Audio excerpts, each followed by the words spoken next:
Good evening, everyone. I'm so glad that you were able to join us tonight. It's back to school time, and it's that time of the summer where we're wrapping up the break, trying to get all the kids' supplies ready for school, or planning into doing that last minute run to get whatever we might have missing and getting ready for the first day of school. Here at PD, we want to sit down tonight and talk about what else do we have to do as parents to get ready before the school starts.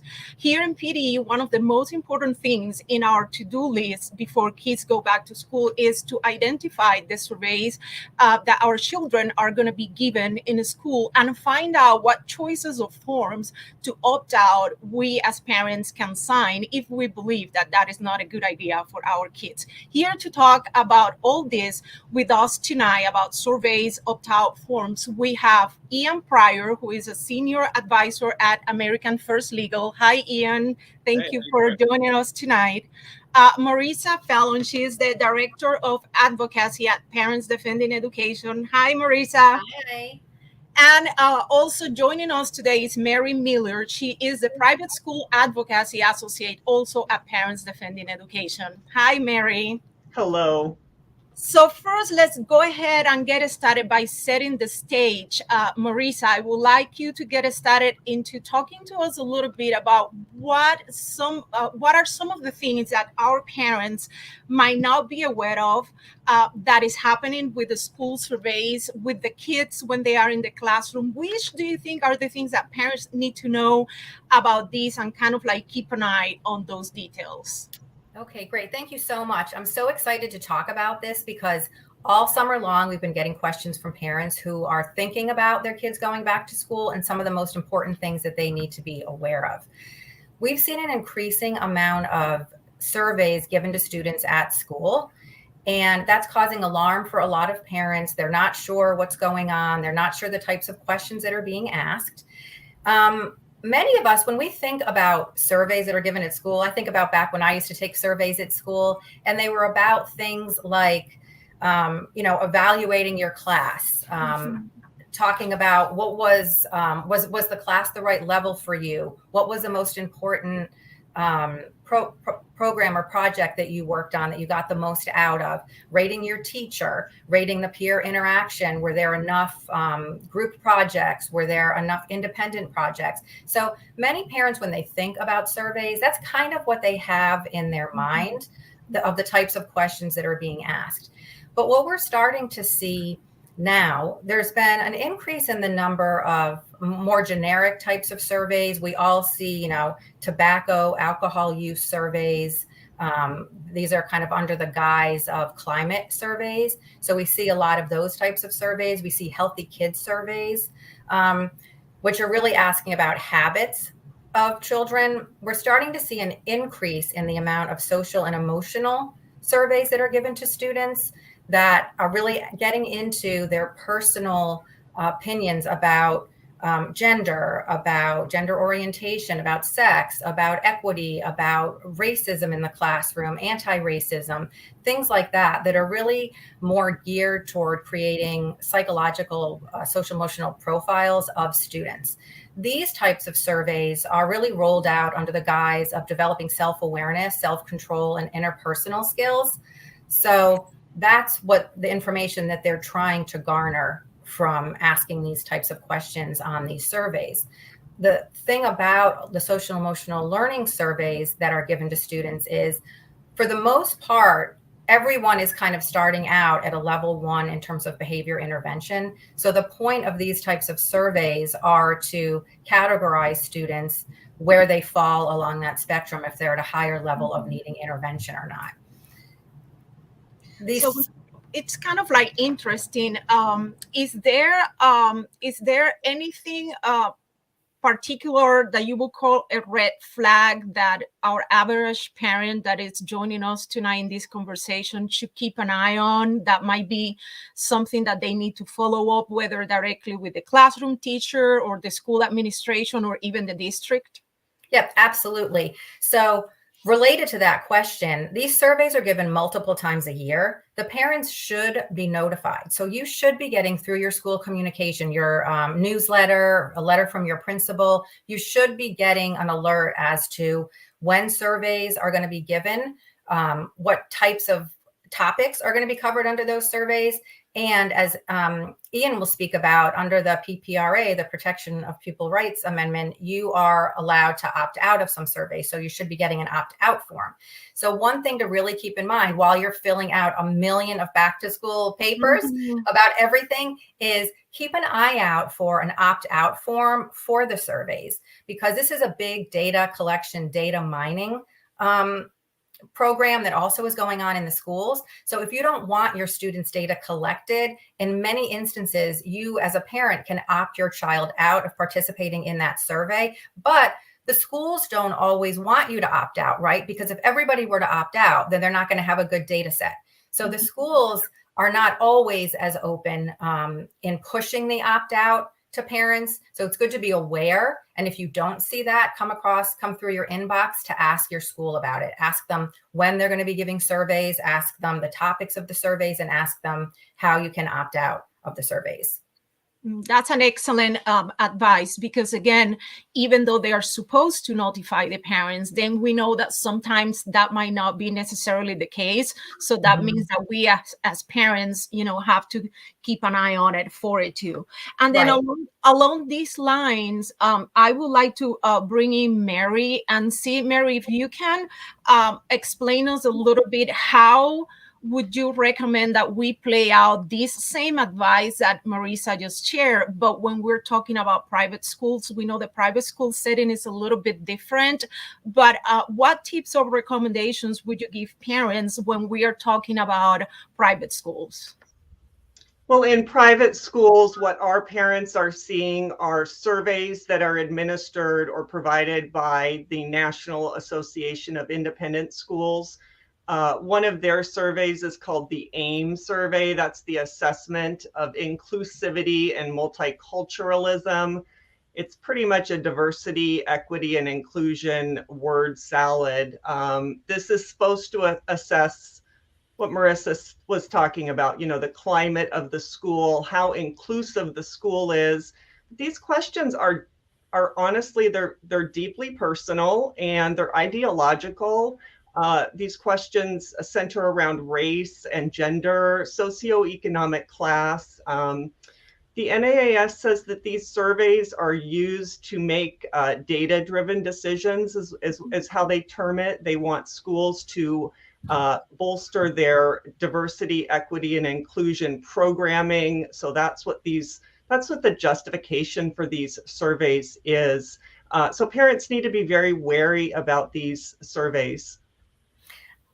And then back to you, Marissa, and also Ian, if you want to give us some examples. Can you guys share with our audience tonight some specific examples that you have learned of what would be like a really bad or inappropriate question that these surveys might be asking to children in the classroom, more often than not, without even the consent of the parent or without the parent knowing, at least on time, that these questions and this type of surveys were going to be applied. Can you share with us some examples of those really tricky bad questions, and why do you think it's inappropriate to ask those questions to school children? Yeah, that's a great question, Mailyn. And that's what people want to know, right? Why shouldn't my child take the survey? So I just went through a few examples of things. Parents Defending Education has a fantastic survey resource that will be available. Here's a question that the California Healthy Kids Survey asked. Some people describe themselves as transgender when how they think or feel about their gender is different from the sex they were assigned at birth. Are you transgender? This is for younger students. Most younger students don't even know what transgender means, and they're being asked that question. The answers are, no, I'm not transgender. Yes, I am transgender. I'm not sure if I'm transgender. There's another question that the Kansas Communities That Care survey asked, their depression, suicide module survey. They're asking 6th graders, which are 11 years old, 8th graders, 10th graders, and 12th graders, have you ever made a plan about how you would kill yourself? again, this is not a topic that 11-year-olds are typically grappling with in large numbers. Of course, there are children who need intervention and need help, but as a vast majority, we're introducing these concepts to students when they're really too young. The Arizona Youth Survey asks 8th graders, 10th graders, and 12th graders, on how many occasions have you used cocaine or crack? And the two follow-up questions are, in your lifetime, during the past 30 days. There's another question from the 2021 Healthy Kids Colorado survey for middle schoolers, which is asking 6th through 8th graders, have you ever forced someone to have sex with you when you knew they didn't want to? So these are all topics that are not tied to academic achievement that are being introduced to kids. Many of them are too young to even understand these concepts. And now they have these ideas planted in their head, or these are the types of things I should be thinking about, right? It's not just the simple fact of taking a survey, answering a question, and moving on. For some students, it might be. But for other students, now you're layering in their minds these topics which they're really not mature enough to understand, and they're just completely inappropriate for the age. Yeah, that is definitely concerning. And I don't know, Ian and Mary, if you have any other concerning examples that you would like to share with our audience tonight, that would be great. Again, just to pinpoint very specific experiences that we have heard from parents or documents that we have been able to review. Well, I can tell you that, one of the things that we've seen, and those are some pretty egregious examples of what are in these surveys. But the problem is that, parents don't know that these surveys are being given. We just sent a letter, America First Legal did, on behalf of 7 parents to the United States Department of Education because of this very reason, where, the survey was asking about things like gender identity, religious affiliation, family demographics, and they didn't give the parents notification of this survey until the day that the survey was sent out to the students themselves. So they didn't have an opportunity to either, one, review when asked to review the survey and then any documents that went along with it, or 2, based on that, opt out of it. That same survey, which was sent to high school students, was also put in 3rd grade classes the next day. Physically, they would have to take the survey there. So, one of the problems is when you see these surveys being given, as Marissa said, and as was stated already, a lot of the times parents don't know what is happening and what surveys are being given, how they're being given, what they cover, and they're not being given an opportunity to opt out of that.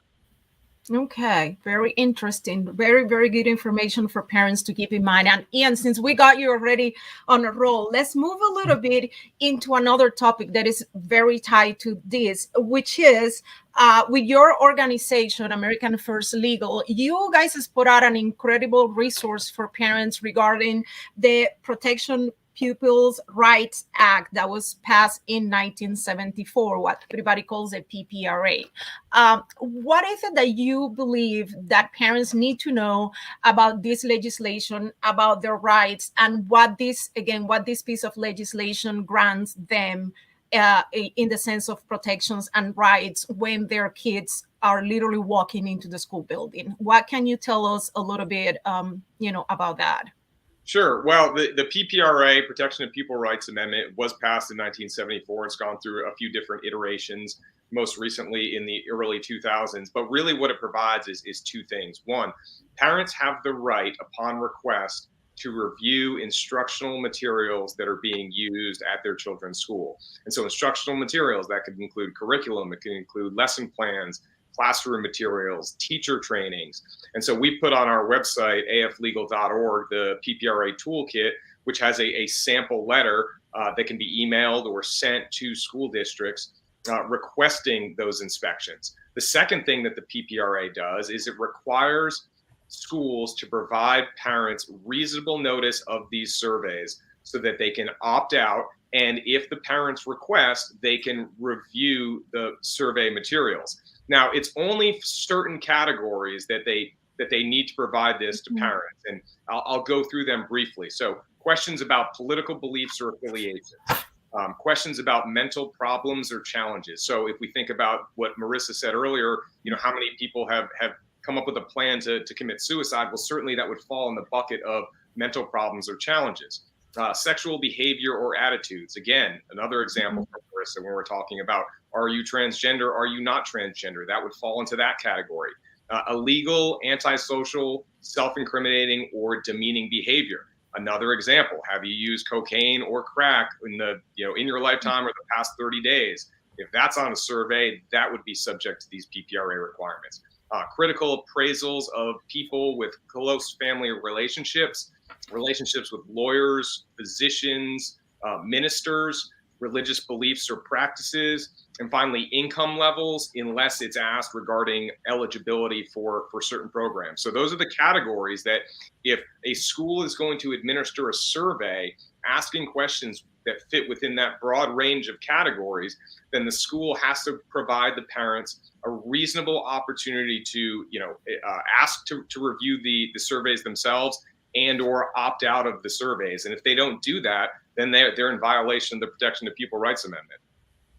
So basically, the way that I see it is that the PPRA applies like in two main areas. Number one, parents have to be notified in a timely fashion, because we have been just discussing before how sometimes they get the email or the notification, but it's such a short notice that they don't have time to review the surveys to decide whether it's something that they want to consent to their kids to respond or not. So that would be one piece of it, like the timely fashion that the school administrations and the school districts are legally obligated to respect in the sense of the notification. And then number two would be those specific topics that you just mentioned, which is kind of like interesting to keep in mind. That is not only the topics, but it's also the time frame that the school administrations uses to notify parents in order to, have a reasonable time to review those surveys and those questions. And just really quick, I wanted to pivot back to Mary again. So if you could give us like a quick idea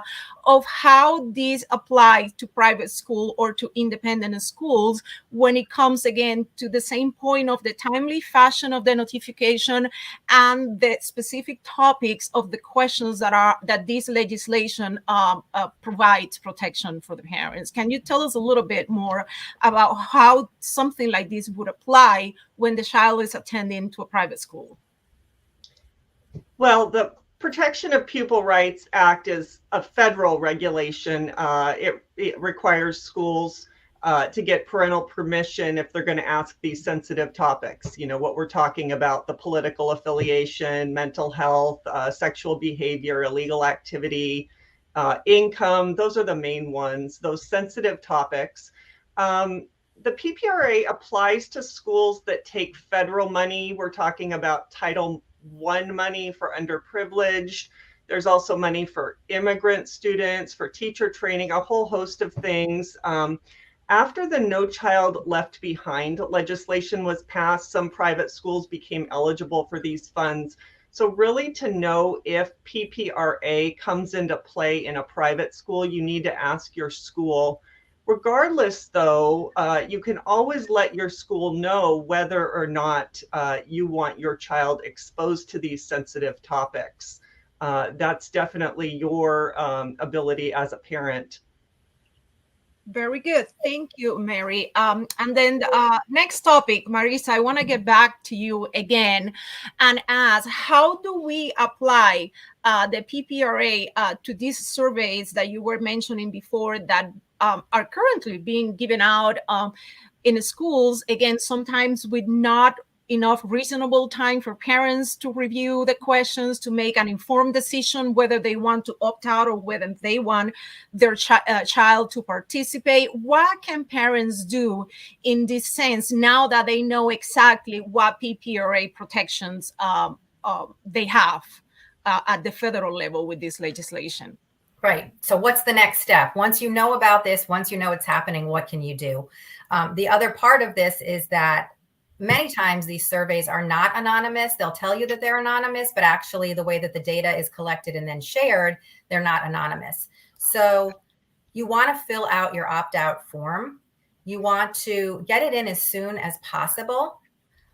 Usually the schools will actually attach an opt-out form when they're notifying you about the survey, when it's going to be given. That's not always the case. If a school does not provide an opt-out form for you, there are great organizations that you can find a sample opt-out form. Courage is a Habit is a great group that we work with. They have a great opt-out form that you can fill out and you can submit that. When you submit your opt-out form, what I always recommend to parents is, sometimes these don't get recorded. So what I recommend to parents is, I would send a copy of the opt-out form to my principal. I would send it to my counselor. I would send it to my child's homeroom teacher if it's a younger student who has homeroom period. I would ask for confirmation that they received the opt-out form. And then I always recommend that parents make a copy of the opt-out form and either put a hard copy of the opt-out form in their child's backpack or have a screenshot of the opt-out form, so that if the child ends up in a situation, which happens, and we hear a lot about it at Parents Defending Education, where the parent has opted the child out of participating in a survey, but for one reason or another, that doesn't get recorded properly, and then the child is being presented with the survey at school. Some kids are frantically texting and calling their parents because the parents have spoken to them about the survey and the fact that they've opted them out, but the teacher has a survey ready to go for the student. So that's a pretty stressful situation for students to be in. So make sure they have a copy, and make sure you talk to your child about it so your child knows what to expect on a day that a survey may be given. Okay, and then Marissa, what would you recommend, for example, in case that students that are a little bit older, where they don't have a homeroom? Would you recommend parents that maybe they get out in the schedule, find all the teachers from all the classes, emails, and share this copy of the survey with them too? Or what do you think is going to be the best way to handle this with the teenagers, the older kids that we know are moving, between different teachers, between different rooms, and that kind of thing? Yeah, so what I would do is, you want to find out from your school, when are the surveys going to be given? So you want to get a schedule from your school about the dates and times that the surveys are going to be given. We have a great graphic here that gives you all these questions that you want to be asking. When are surveys planned to be given to my child? What days are they given? And during what point of the day are they going to be given? Then I would make sure, usually in high school, you maybe have an advisory period, and that seems to be when most of these surveys are given. So once you get that answer from the school that, yes, in fact, the survey will be given during the advisory or homeroom period, make sure that included on your email to the principal and the counselor is the homeroom teacher. The second question, how can I review the surveys ahead of time that my child will be given? Per the great information that Ian just gave us, parents can request to see a copy of the survey before it is given to the student. Now, that doesn't mean that the school has to post it online, but it does mean that they have to give you the opportunity to review it. So if that means coming into school, if they don't want to send it home with you, you have the opportunity to go into school and look at it. Then you can see what all the questions are.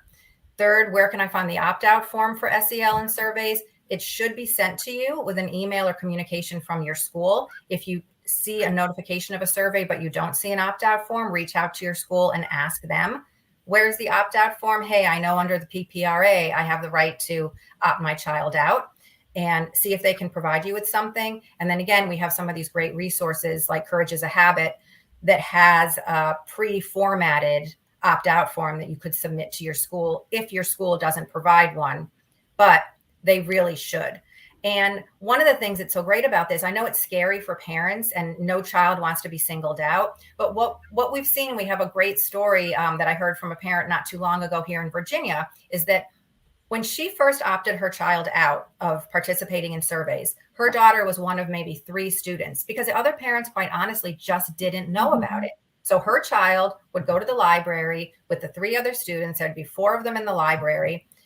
Well, other classmates were coming to her and saying, well, why weren't you in the homeroom? We took a survey. Why weren't you in the homeroom? And then the child explained, oh, my mom opted me out. Well, by the next time surveys came around, 60 plus students had opted out. So they had to move the students from the library into the gymnasium because so many kids were now participating in the opt-out for the survey. So it kind of grows a little bit organically. Kids will talk to each other because, quite honestly, the kids don't like taking the surveys. And a lot of them just, make kind of a pattern in their answers. So there are a lot of questions about how reliable the data is anyway, but it's not really something the kids want to do. So they'd rather spend their time, in study hall, having an opportunity to do homework, having a nicer entry into their morning of going to the library or something like that. So it is definitely contagious. And the more students that opt out, it will just grow and grow in individual schools.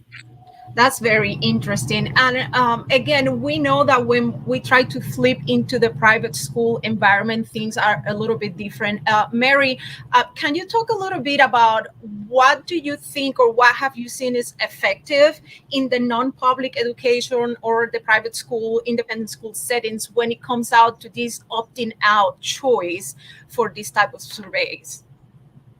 Yeah, private school parents should definitely be asking about surveys, about social and emotional learning lessons, about all the sensitive topics that can come up. But the issue is really broader than just surveys and social and emotional learning. Parents can also ask about a school's gender policy. Does the school teach, for example, sex is assigned at birth? Some radical gender theory ideas, pronouns, bathroom, locker room policies, athletic policies. These are really, these are safety issues, and topics can also come up in history lessons. Could manifest as an affinity group, maybe. It's really important for parents to establish positive communication channels with school leaders, also with other parents, just to share information and be an effective partner in your child's education. So take a look at the curriculum and the activities and the school policies. If you have any concerns, see if your school has an opt-out form. If they don't, you can write your own opt-out letter to the head of school. We on our website, on PDE's website, we have opt-out resources. We have an opt-out letter template that you can modify and use and send to your child's school. Great, excellent. And then finally, Ian, anything else that you would like to add, whether applicable to public schools or private schools within this framework of the opt-out forms, of the reasonable time for notification? Anything else that you would like to add as a good tip or resources for the parents that are joining us tonight? Yeah, well, really two things.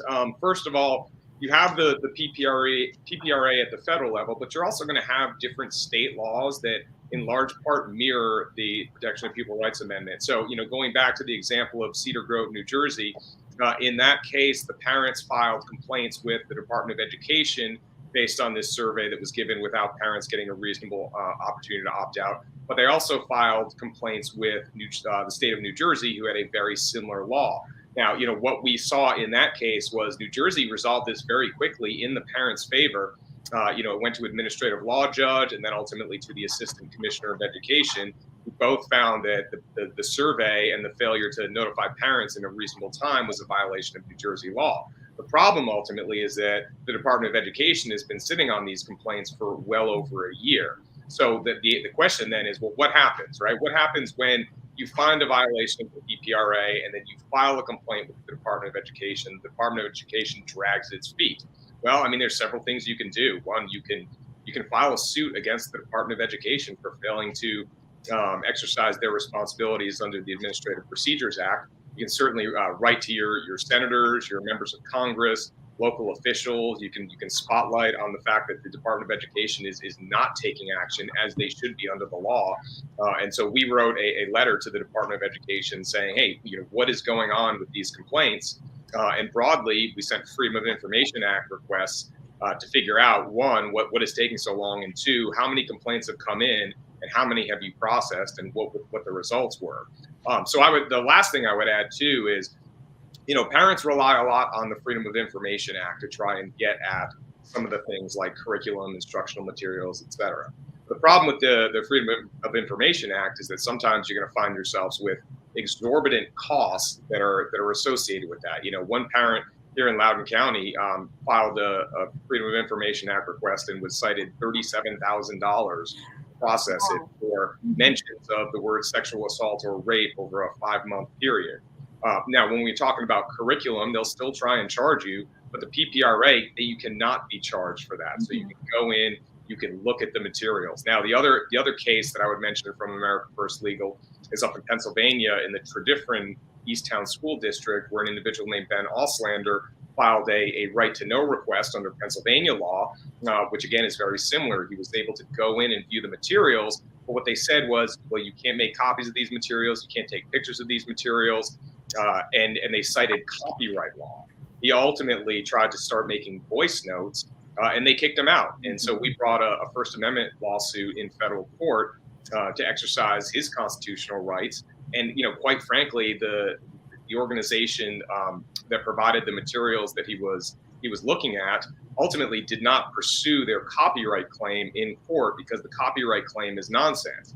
You will see school systems try and get people to sign a non-disclosure agreement, or they'll say, well, you can't do this because of copyright. Nobody's taking these materials and suggesting that they're going to go out and make their own curriculum or their own presentations for schools. The point is to show these materials to the public that is paying for these services and these documents, and that is not a copyright violation. Very good. Lots of good information so far. So now I would like to open up for questions from the audience, people that we have connected with us tonight. But first, I would like to add like a little disclaimer for any potential Spanish-speaking viewer that we have connected with us tonight. In this case, if they are joining us or watching the recording at a later time, para los padres que hablan español y están mirando esta edición de nuestra conversación esta noche, si prefieren o se sienten más cómodos mandándonos preguntas de manera privada, lo pueden hacer aquí en la parte de los comentarios, o lo pueden hacer usando un comentario individual, privado, si lo quieren hacer en español, si se sienten más cómodos haciendo las preguntas sobre cualquier duda que tengan, y yo con mucho gusto se las puedo contestar después. Then going back to opening to the audience, we have one question submitted that I was wondering, Marissa, if you can tackle. It says, how do I know if a survey my child it's being given is bad or it is something inappropriate? Can I read the surveys ahead of time? Right. Great question. Yes, most of the time.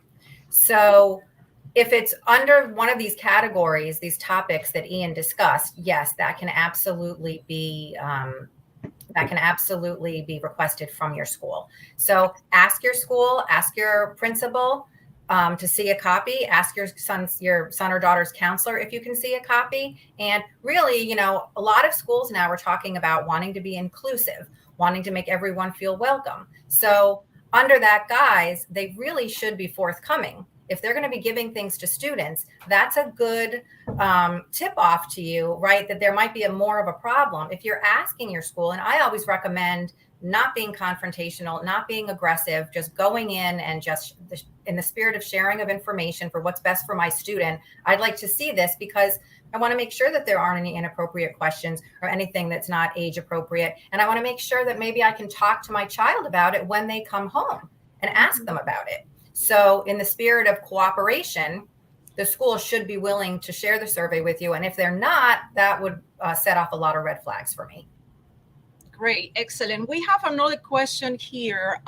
One of the viewers is asking, what if I don't find out until after the fact that my child was given a survey with some of these concerning questions?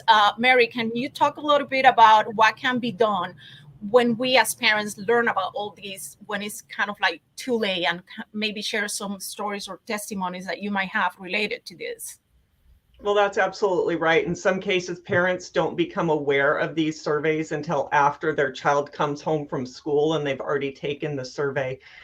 Even if the survey has already been administered, it's worthwhile, if you have concerns about the survey, to raise the issue with your child's school. Many parents have privacy concerns about where the data is going to go. Also, how the data is going to be used in terms of some of these diversity programs. For example, this past spring, concerned parents at an elite private school in New York City contacted us because their kids had been given a survey. It turns out that the questions were very personal. They were very intrusive: sexual identity, orientation, political affiliation, mental health, all of that. Even social identity theory, meaning to say a lot of questions about thinking about children as members of their group based on their skin color, for example, rather than as individuals. So let me give you an example. One of the questions was asking students to rank this statement: in your classes, you have learned about how race and ethnicity plays a role in who is successful. This is pretty ideological stuff. And after parents complained, the school apologized and deleted all of the survey data. So speaking up definitely makes a difference. Great, excellent. Thank you, Mary. We have another question here.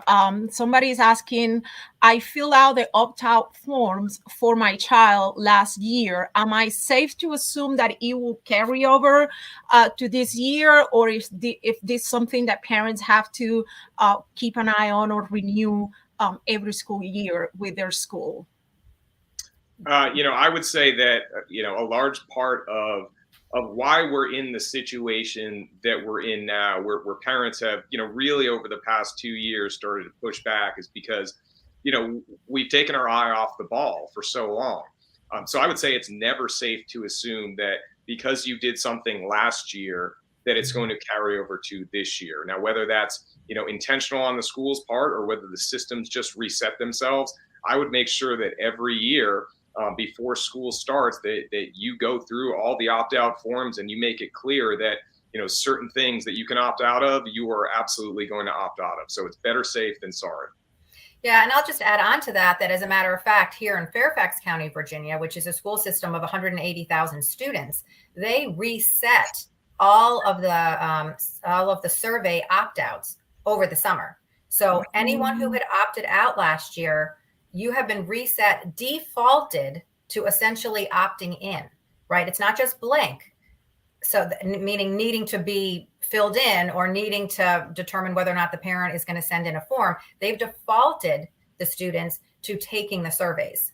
So even people who had opted out last year, now they have to do another opt-out form. And some schools are actually starting to make these forms available online. So you can go into your student's account, their SIS or whatever type of system your school uses, and you can enter the opt-out there. But I would still follow up with the school to make sure that doesn't get erased.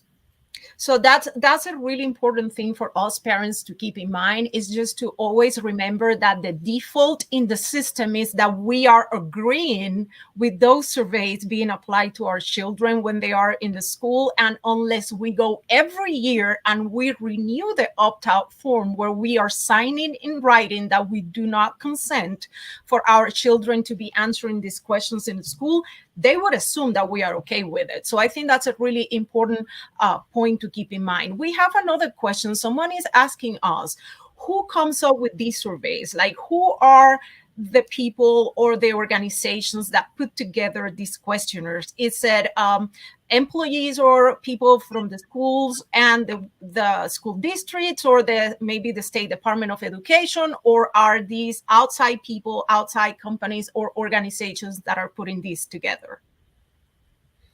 I can definitely speak to the piece of outside organizations. So one company that does a ton of surveys and would love to get into every school in America is Panorama Education.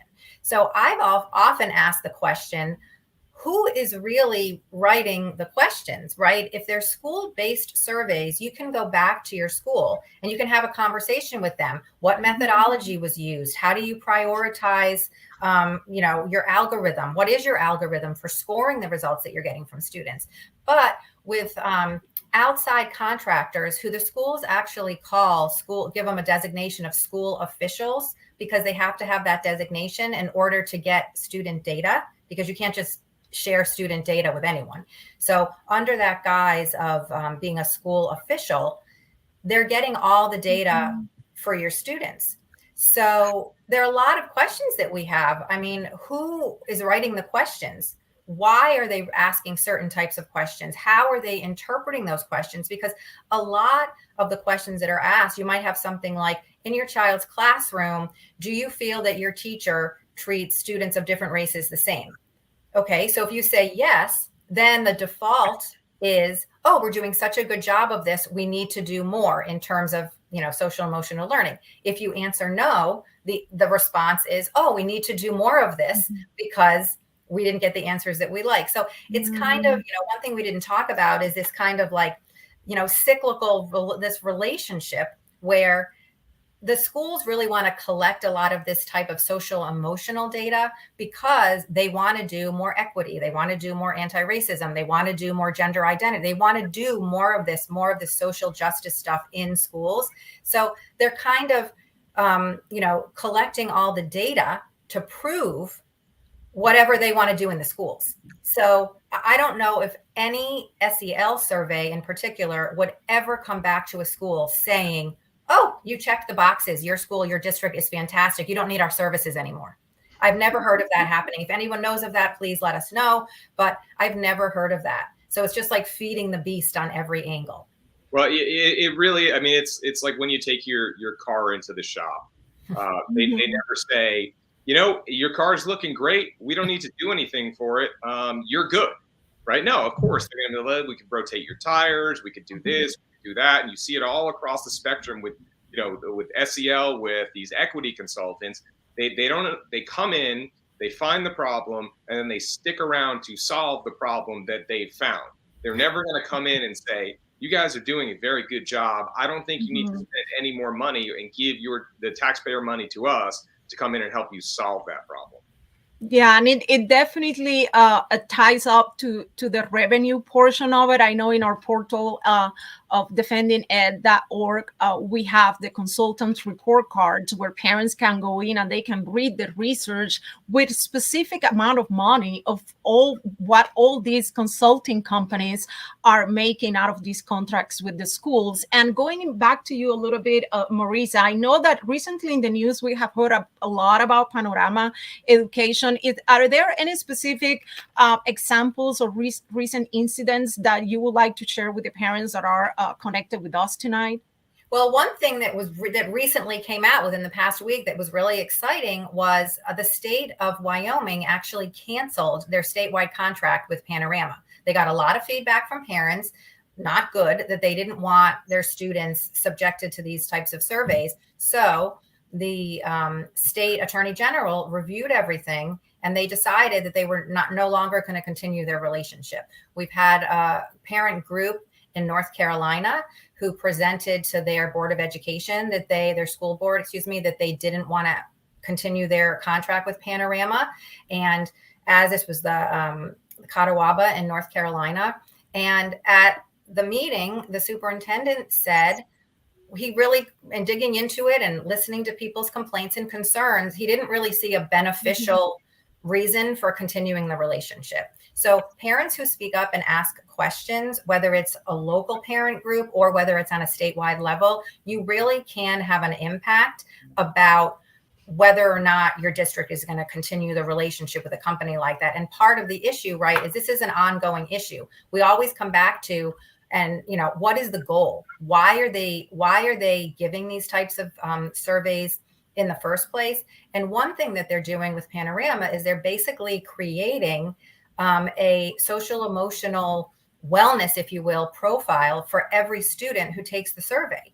So you are getting, over the summer, many parents received their summary of their students' social and emotional wellness. I'm not sure the exact proper term, but about that. And parents are getting a score, like a kid is getting a 3.8 in this section and a 3.1 in this section. Well, that furthers the point that it's not anonymous. And also those are going into, that report is now going into your child's file. So this isn't just really a one and done kind of a thing. With some of the surveys, it may be, but with some, it's really creating a lasting record of your child's social and emotional well-being, and think how quickly children change. Yeah. So, if you took a survey 10 months ago, your child can be totally different 10 months later, but that score that they got, that's in their file. So we have to wonder, when is that going to pop up again? If my child has trouble in high school, are they going to pull out all these scores from the last 5 years? So it is concerning what is happening with the information at the school level after the survey. Definitely a very good question to ask is like, what is happening with all that data that is being collected? But also great examples. Thank you, Marissa, for sharing that even though it's an ongoing issue and a very serious one, when parents get involved, whether at the local level or even at the state level, when they speak out, then change happens, like in these cases of Wyoming and North Carolina. And then finally, we have one last question from the audience that I would like you all to kind of like really nail down with 1 or 2 sentences. We have people in the audience asking, what if my school tells me no, blank, no, when I ask about the opting out form or to review the survey or something ahead of time? Really quick, what would you, if you were in the shoes of that parent that is being told no, what would be your response? Well, I think what we've learned about Panorama has opened a lot of people's eyes, and I think schools are more open now to parents raising concerns and wanting their children to opt out. Let me just tell you one quick thing, because I want a couple more organizations other than Panorama to be on parents' radars. In the case of private schools, the NIAS has these surveys, but often the school will partner with universities. In the example of the New York City private school that I mentioned earlier, this school partnered with Columbia Teachers College and also partnered with the University of Michigan. The University of Michigan has the largest diversity, equity, and inclusion department in the nation. Columbia University Teachers College produces the most ideological critical race theory curriculum and resources for teachers in the country. Columbia University also was just delisted from the US News and World Report ranking system for questionable practices of their own data collection. So parents need to have those organizations on their radar if private schools are partnering with universities. A lot of this stuff is coming out of these grad school grievance studies departments, and parents need to be wary of that. Yeah, what I would say is I would definitely direct people to America First Legal's website, because they have an amazing PPRA toolkit. And the first thing you want to do is make sure you're informed, so you know what your rights are, so that you can then go in and talk to your school and you're prepared and you're educated about what your rights are. So it can start out as a conversation, but it also can move into an expectation. Like, I know my rights as a parent, and here's where it says what those are. So I would definitely arm myself with the background and the knowledge about what my rights are. And the other thing, just to briefly keep in mind, is it is astonishing to me how few school administrators, teachers, the whole gambit, do not know what PPRA is. They do a lot of training seminars over the summer, but not very many on PPRA. So a lot of the schools are not extremely familiar with that either. That's actually very concerning. Yeah. And then Ian, what about you? What would you recommend to a parent that is taking these steps that we are recommending tonight and it's being told just no? Well, that is true what Marissa said. I find that, some of these school districts, they really just don't understand the PPRA. But, the first thing I would do, as Marissa said, I would go to aflegal.org and go to the PPRA toolkit, understand what your rights are. If the survey has not been given yet, I would write a stern but polite email to the school system explaining what the PPRA says, explaining what their rights are, and demanding that the opt-out be honored. If it is not honored, then right there in that toolkit is a link to a complaint form with the United States Department of Education that shouldn't take more than 10, 15 minutes to fill out with documentation and submit that. And if there's you do a little digging into your state law and see what the remedies are there. And it might require you, going to your community relations liaison for your attorney general's office or directly to the state superintendent. Excellent information. Well, just to kind of like wrap it up a little bit, I would say that what I gather from all the information and resources and testimonials that we have discussed tonight is that it's up to us parents to be informed about this and many other issues of what's happening in our children's school, that it's our job and our responsibility to educate ourselves in how to opt out for any surveys or curriculum that we as parents believe is not beneficial for our child or it doesn't fit the needs of our family. We always recommend that any person in the audience or any parent that has any concern or want to learn more, they can go directly to our portal at defendinged.org, find out the tabs that talk about surveys and curriculums. You can get a lot of information in this topic, including links to the toolkit that Ian was mentioning before, and other organizations that we partner with to put out these resources and educational tools for our parents. It's really important to be connected to our kids' schools, to always be asking questions. And then finally, if you find something concerning in your school, something that you feel doesn't fit the needs of your child or your family, please feel free to reach out to us again at defendinged.org. And finally, just share this video and this conversation with a couple of friends in any of the internet or social media platforms that you most commonly use. Make sure that you tag us on it, and let's keep this conversation going for the sake of our kids. Thank you to our guests. It was great to have you all together in this conversation. I think it's a really good piece of information that we put out. And you all have a good night. And thank you again for being with us tonight. Thank you. Thank you. Thank you.